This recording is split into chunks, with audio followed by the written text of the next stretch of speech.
Olá, uma boa noite a todos e que a graça e a paz de nosso Senhor Jesus Cristo esteja com todos aqueles que estão em Cristo Jesus. Sejam todos bem-vindos a mais uma vez a esta devocional, como é de costume da Primeira Igreja Batista de Cajamar, de todas as sextas-feiras, a convidar a você a conectar com Deus através da sua palavra. Você de perto, você de longe, desde já você está sendo convidado a conectar conosco através da sua palavra. Mas antes disso, de ler dois versículos da palavra de Deus, eu quero convidar a você a conectar com Deus através da oração. Santo Deus e Pai, queremos neste momento agradecer ao Senhor pelo privilégio, Deus, de poder fazer parte, Senhor, desta família. Agradecer ao Senhor, meu Deus, pela maneira como o Senhor tem manifestado a Tua graça e a Tua misericórdia sobre as nossas vidas, ó Deus. Muito obrigado, Senhor, por mais uma vez o Senhor me dar a oportunidade de poder compartilhar a Tua palavra. Nós assim oramos, agradecidos em nome de Jesus. Amém. Eu convido a você que tem aí a Bíblia em mãos, a abrir a palavra de Deus na carta de Paulo aos Romanos, capítulo 12, versículo 1 e 2. Caso você não tenha, eu convido a você a acompanhar, a ouvir o que a palavra de Deus nos diz nesta noite, através da carta de Paulo aos Romanos, capítulo 12, versículo 1 e 2, que diz assim a palavra de Deus. Portanto, irmãos, rogo-lhes pelas misericórdias de Deus, que se ofereçam em sacrifício vivo, santo e agradável a Deus. Este é o culto racional de vocês. Não se amoldem ao padrão deste mundo, mas transforme-se pela renovação da sua mente, para que sejam capazes de experimentar e comprovar a boa, agradável e perfeita vontade de Deus. Amém? O que o apóstolo Paulo está nos dizendo nesses dois versículos? Paulo está nos dizendo que nós devemos oferecer os nossos corpos vivo a Deus, em sacrifício vivo a Deus. Ou seja, vida no altar. E essa vida no altar, ela faz uma diferença entre o Antigo e o Novo Testamento. No Antigo Testamento, sacrificava-se o animal, né? E como oferta, esta oferta de animal ou aves era apresentada pelos pecados, quer intencionais ou não, pelos quais o ofensor podia fazer restituição caso fosse necessário. O pecador, ele tinha que reconhecer primeiramente que era um pecador. Primeiramente ele tinha que reconhecer. Depois ele levava essas ofertas, né, apresentada ao sacerdote, o pagamento total do seu débito para com o ofendido. Vamos exemplificar aqui rapidamente. É como se você estivesse cometido crimes contra Deus. E Jesus Cristo paga a fiança no seu lugar. Jesus Cristo morrendo no meu lugar, morrendo no seu lugar. Lugar que era seu, lugar que era meu, Jesus morre no nosso lugar. Então, Romanos capítulo 12, versículo 1 e 2, é um sacrifício, né, aceitável para que possamos nos tornar santo e aceito diante de Deus. Paulo já havia deixado muito claro, né, o que nos torna agradável e santo diante de Deus é o Evangelho de nosso Senhor Jesus Cristo.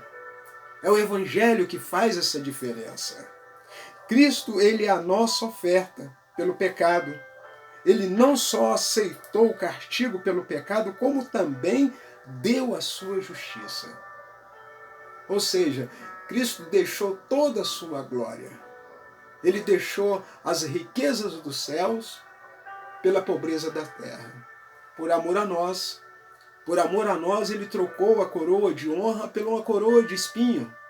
Por amor a nós, ele trocou os anjos ali que o serviam para ser pisoteado e cuspido pelos homens pecadores. Por amor a você, por amor a mim, por amor a todos nós, Cristo deixou o céu pela pobreza da terra, se fazendo homem,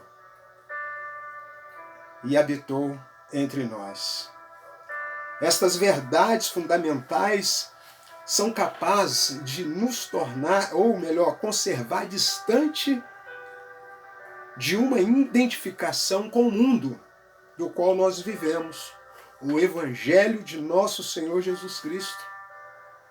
A obra de Deus em Cristo é assim, tão poderosa que é capaz de tornar também a nossa vida poderosa quando é vivida pela fé. Simples assim. O que Paulo está nos dizendo? Que a nossa mente é tomada pela nova maneira de pensar, ou seja, a nossa vida é transformada e higienizada pela fé. Que privilégio! Que privilégio temos de pertencer ao Senhor Jesus, o nosso Senhor.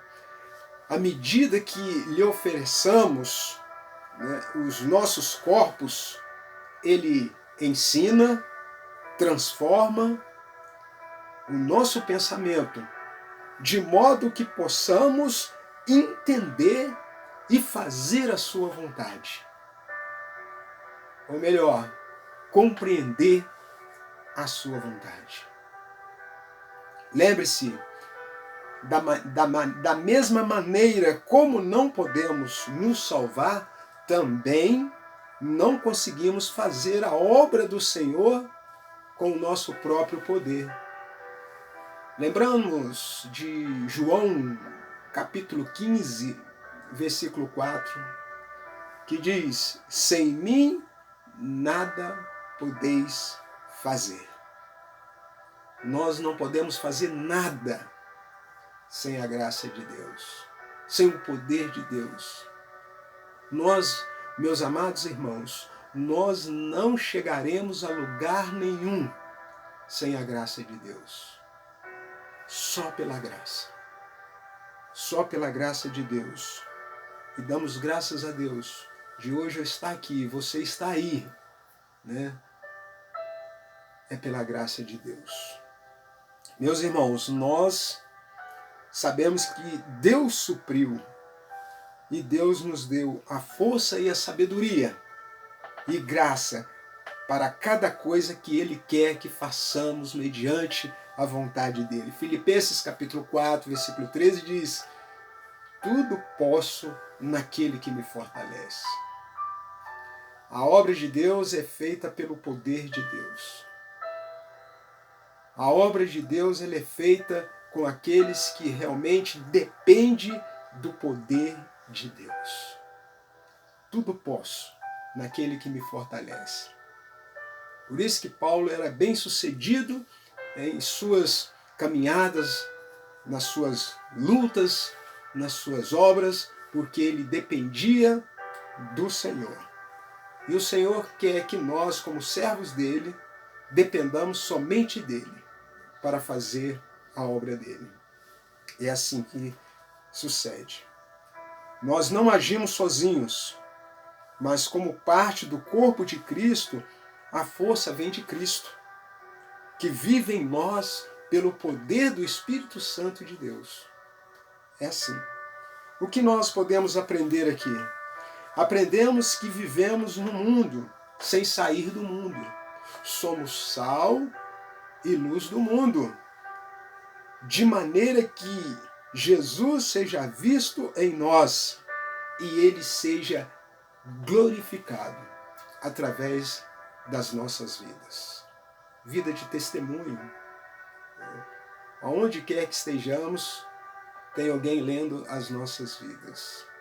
Paulo mesmo disse em sua carta, em uma de suas cartas, que nós somos cartas escritas e lidas diante dos homens. Aonde quer que estejamos, tem alguém lendo as nossas vidas. Precisamos renovar as nossas mentes constantemente na palavra de Deus, pois assim certamente vamos ouvir a voz do Senhor e reconhecer a boa e agradável e perfeita vontade de Deus para as nossas vidas. Assim que funciona, meus irmãos. E que estejamos atentos à voz do Senhor e dispostos a colocar as nossas vidas no altar do Senhor. Vida no altar. Vida no altar do Senhor faz a diferença no mundo corrupto, no mundo mau, no mundo corrompido. Só vida no altar do Senhor que vai fazer a diferença. Que Deus nos abençoe, nos dê força para que possamos continuar firmes na presença do Senhor e colocando a cada dia as nossas vidas no altar. Deus abençoe a todos.